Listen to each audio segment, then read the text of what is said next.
Why do people still play Minecraft? The game's 15 years old. It's been the source of countless controversies. Its creator is spoken of infamously, if ever.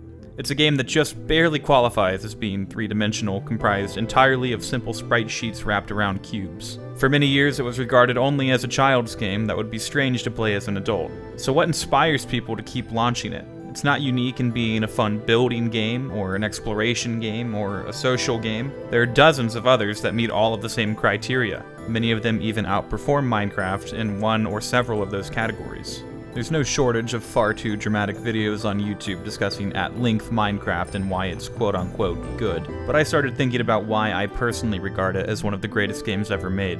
From there, I couldn't help but elaborate on why I think shared experience is the single primary force that keeps people coming back to Minecraft after so long.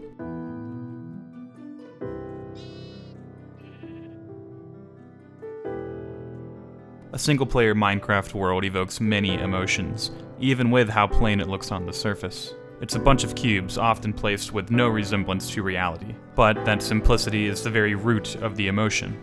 Single-player Minecraft is a struggle against loneliness. Your character stands on an infinite world, a reality that despite not being seen, you know goes on forever. And in that eternity, you stand alone. It's scary. Your first time playing, you might find it brings a sinking feeling to your stomach. At night, monsters hunt you down. Your first time playing, you hear strange noises from all around you. It's pretty likely you're sitting in a dark hole that you dug a few seconds prior. But out of this fear, there's a desire to create comfort, and that desire for comfort inspires creativity. The darkness can be rooted out with light. You place some torches. Your square pit can be expanded, no longer just a hole in the ground. You place a door to go in and out. What if your floor looked nicer? You place wooden planks. Constantly, your creation evolves with the tools that you can handle. Stone becomes iron, becomes diamond.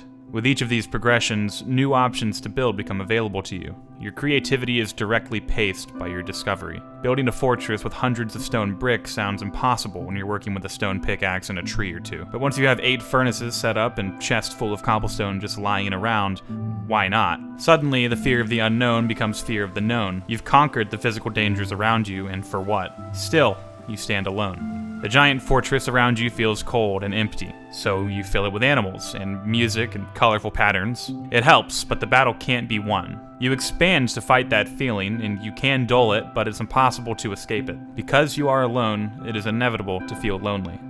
And yet, all of this is still a shared experience. Despite being a game with seemingly endless possibilities and nearly no guardrails, we all have these same encounters. Finding a diamond and having no pickaxe to mine it with. Finding a village, stealing all of their food just to die with it 2 minutes later. A creeper falling from the sky and scaring the shit out of you. Mining a diamond just for it to drop into lava. Getting lost 500 meters underground in complete darkness despite placing 64 torches on your way there. Where did they go? None of these are scripted events. None of them are required for progression. And yet, we've all done them. For better or worse, we've planned a little too ambitiously or ignored obvious warning signs or let our curiosity get the better of us. Even in the never-ending battle of loneliness that is single player, we all still find shared experiences.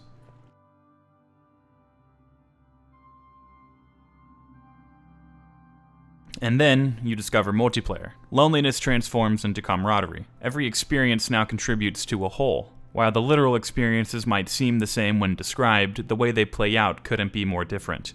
The world is populated by others, and thus the known becomes the irrelevant. Yes, the world is infinite, but why pay attention to that when there are so many experiences waiting to be had right in front of you? It's difficult to feel lonely because you are no longer alone. There's more depth to everything you do. In a single-player world, there's little reason to make a giant dick statue, but when you know your friends will come home and be presented with it, there's a great reason to do it. All the weird little obscure mechanics of the game that you had no chance of discovering on your own can suddenly be taught to you. In Minecraft, fishing for an hour by yourself seems like a lot, but fishing with friends, talking about who knows what, is an experience to be envied.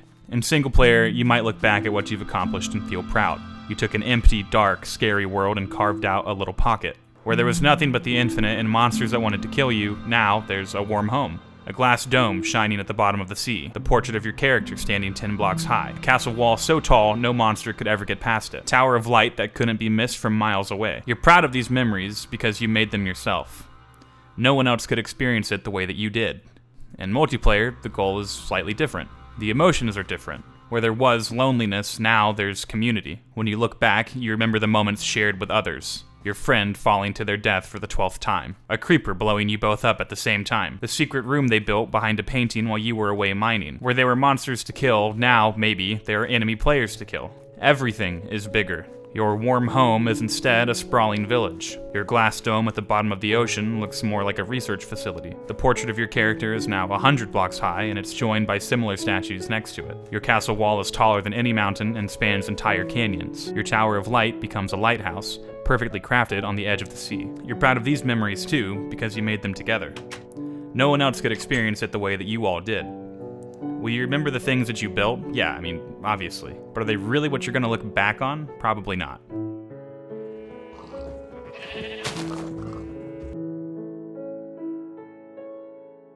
If you had an experience, but no one is there to see it, did it still matter? Of course, but how much better is that feeling if someone is there to see it? I think it would be pretty much impossible to have a discussion about Minecraft and not include the influence YouTube has had on it. YouTubers have been a staple of this game since before it even released. If you're around my age, you likely remember videos of sea nanners exploring the game before the Nether existed, or Skyda's Minecraft playing made-up minigames with friends, or the Ogscast in their chaotic journey to make a cookie factory. Very few people would have played this game to begin with if not for these creators popularizing it in the first place. But beyond that, the game wouldn't have meant nearly the same thing without them and the countless other creators who also promoted it. A shared experience is meaningless if you aren't aware that it was shared.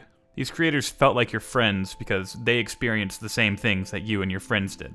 When they fell down a hole or were exploded by a creeper, and so on. People keep coming back to this silly block game because for many of us, it played, and still plays, an integral part in creating who we are today. Every shared experience built another aspect of personality, from simple jokes to complex concepts like dealing with loss. As silly as it sounds now, I distinctly remember spending hours creating a wooden hotel with a friend of mine on a public server. That same day, I had to have a surgery done.